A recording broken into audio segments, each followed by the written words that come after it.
How you doing, everyone? My name's Steve and I'm here with episode 10 of our series Live Invisible. Today's message is entitled Live Invisible Towards People Where They're At. Now, full disclosure, before we get started, I am pro-Trump, I'm anti-Brexit, I'm pro-Meghan, I'm anti-vaccine, I'm a huge Man United fan and I hate chocolate.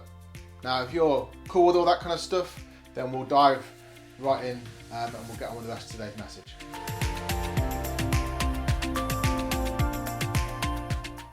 Now, I share that disclaimer to be deliberately provocative. I don't hold all those views. I'm not going to tell you which ones I do and which ones I don't, but they're not all true. Nor do I sit in a position like this wall that is neutral. None of us do. None of us have this kind of neutral view where we go, okay, I can kind of understand from both perspectives. We all hold strong views on some things, maybe not all things, but we all hold strong views on some things. And maybe the opinions of people, and maybe the lifestyle choices, and maybe some of the actions they've done, some of which may be wrong. But we all have these kind of perspectives and these kind of viewpoints that cause us to be sometimes in a camp of thinking, in a camp of expectation, a camp of belief. And the challenge is that when we meet someone who is from a different camp, a different way of thinking, a different perspective, that we find it very difficult sometimes, if you're anything like me at least, to connect with that person. That often what I want to do when I meet those people in that space is I want to retreat away from that space, to come away from that person who is different to me, that holds those pro or anti views that I don't hold. Or I may want to try and persuade them to come to my camp, whether through argument or through emotional kind of manipulation or pressure, sometimes there's other means to pull them from their camp into my camp. And I suppose the challenge I want to explore today is, can we stay connected to that person? Can we stay with that person where they're at in spite of the differences? In spite of the things they believe and they see that are different to mine, the things they've done which I might think are wrong, can I stay connected to the person in spite of those things? Can I live visible? Can I love them well where they're at? In the space they're at, in the situation they're at, with the views they hold, can I love them well there? And that's what we're going to have a look at today.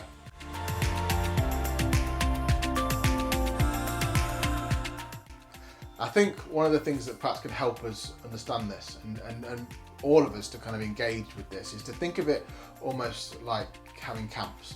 We've got the camp that we're in, the kind of viewpoints and the ideas and the behaviours and the things that we think that's acceptable, that's okay, that's good, that's life-giving, healthy things.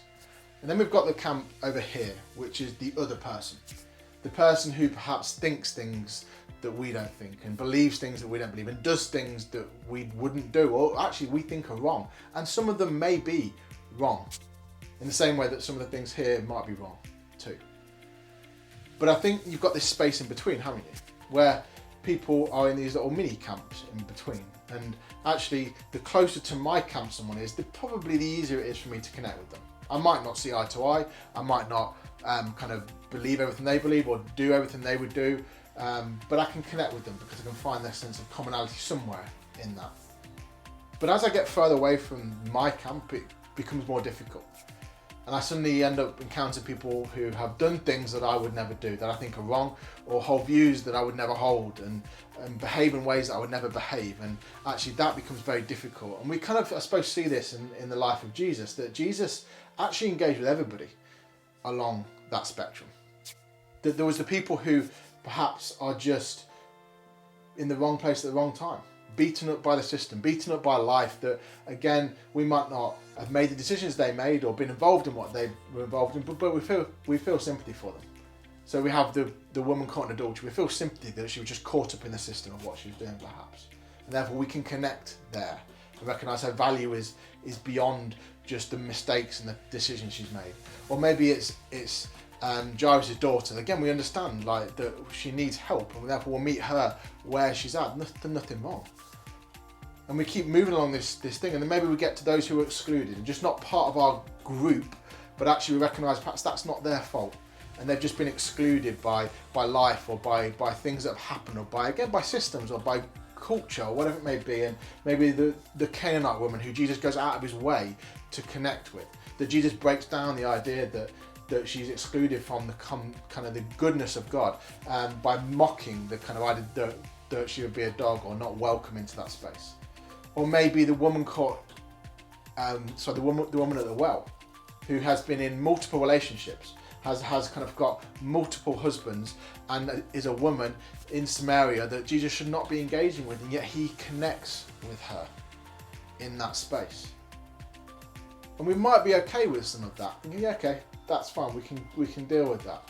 But then Jesus pushes our kind of boundaries perhaps even more, and we move along to perhaps a centurion soldier, who, no matter how we sugarcoat it, was a soldier in the Roman Empire. Did things as part of that Roman Empire that were not okay. Would have mistreated people, would have been involved in floggings and been involved in the perpetuation of that Roman military might into that space and place. And yet Jesus connects with him and actually praises his faith. And as Matt talked about in a few videos ago, he talked about that's like a priest praising a Nazi soldier and saying, look how good this man's faith is. Maybe that's where we start to kind of find it difficult to connect. Or maybe someone like Zacchaeus, who is a rich chief tax collector. He's in charge of tax collectors. And yet Jesus connects with this man in amongst a crowd of poor people who Zacchaeus has probably taken advantage of. Jesus chooses to connect with him when everybody else is around him, almost undermining his reputation as one who is there for the poor to fight against the injustice of the rich. Jesus chooses to connect with a man up a tree and say, I'm going to come to your house for dinner. And there's lots of others. There's the people that we would see as normal, the people that we would see as a kind of normal, everyday person Jesus to connect with. Maybe Judas, one of his disciples, who he was with for 3 years and yet betrayed him, and yet Jesus still connected with him, knowing what he was going to go and do. But there's these relationships and these dynamics that, as I said before, we're sometimes tempted to retreat from when we learn what the person's done, or when we learn what the person thinks. We want to retreat or pull them with us away from that way of thinking. And yet when we look at the life of Jesus, we see that Jesus loved people, and that loving of people was the most primary and important thing for him in his connection with people. Now, am I saying that we just endorse every single viewpoint that people along that spectrum hold? Of course not. As already said, there are things that are wrong. There is behaviours that are wrong. There are viewpoints that are not life-giving and not healthy. There are attitudes and perspectives that aren't okay. But the difference is that when we connect with people, what we're really doing is we're putting value into them and the relationship we have with them. That doesn't mean we're endorsing what they believe, because there is a difference between valuing the person and endorsing the viewpoint. And somewhere along the road, somewhere along that spectrum, myself and I'm sure many of us have distorted that. And I've come to a point of going, actually, if I value and connect with the person that's right down here, that means I'm endorsing what they believe. That means I'm endorsing their actions. That means I'm celebrating that perspective. And yet, where did we learn that?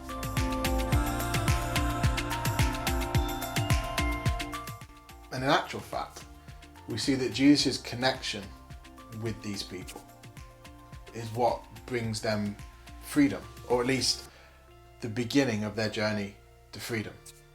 So when we look at Zacchaeus, for example, we don't know what Jesus said to him, but we do know that Jesus connected with him enough to go to his house to have dinner. And Zacchaeus came out a changed man. We see that Jesus' connection with the woman caught in adultery.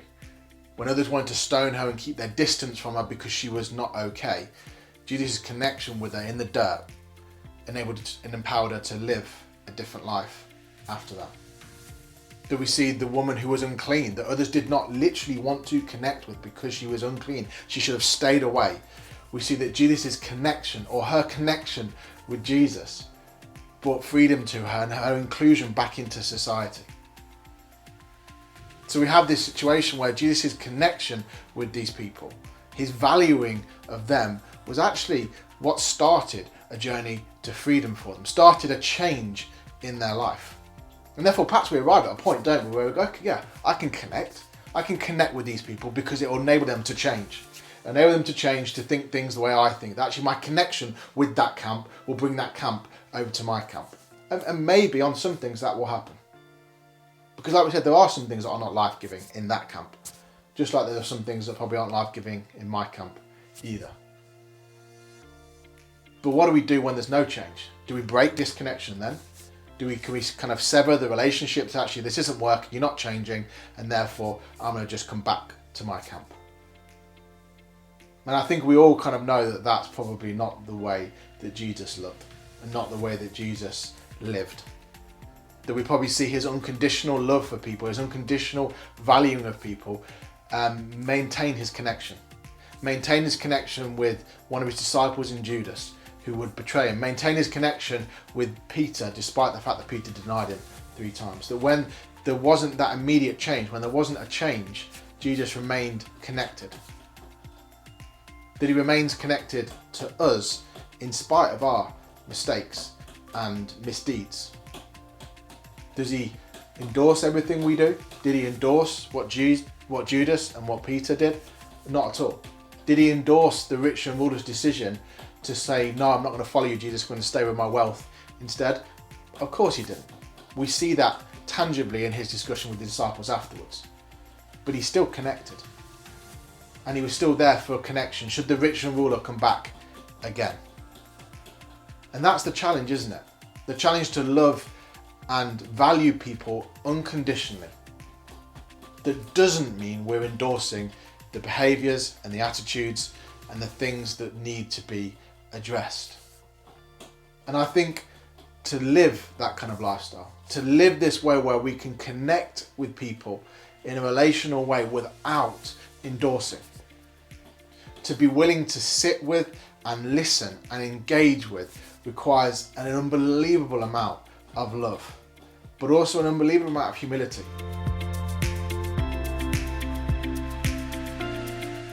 And I think humility probably is the key word, isn't it? It's the humility to say to God, God, I need your help. I need your strength. I need your love to be able to love and connect with people that I think are just unlovely, that I just find impossible to do that with.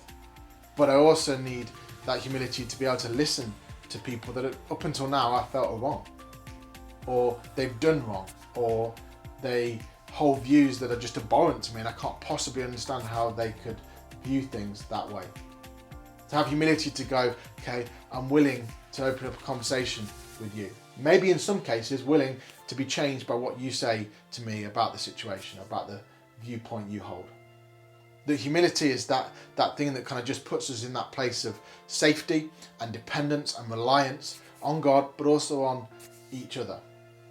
And it just strikes me of that idea from Matthew 11 where Jesus says, if you're burdened and heavy laden, if you look at the kind of enormous job I've given you to do, to live visible, to kind of love well, including those who are in a camp that's far away from you, if you kind of look at that and think, man, that's just too overwhelming, it's too difficult to do, or you just scroll through your social media feed, or you look at the news, or you kind of engage with situations, you just think, God, there's too much division, there's too much turmoil, there's too much separation, there's too much death, there's too much anxiety and fear everywhere. How on earth do we do what you're calling us to do?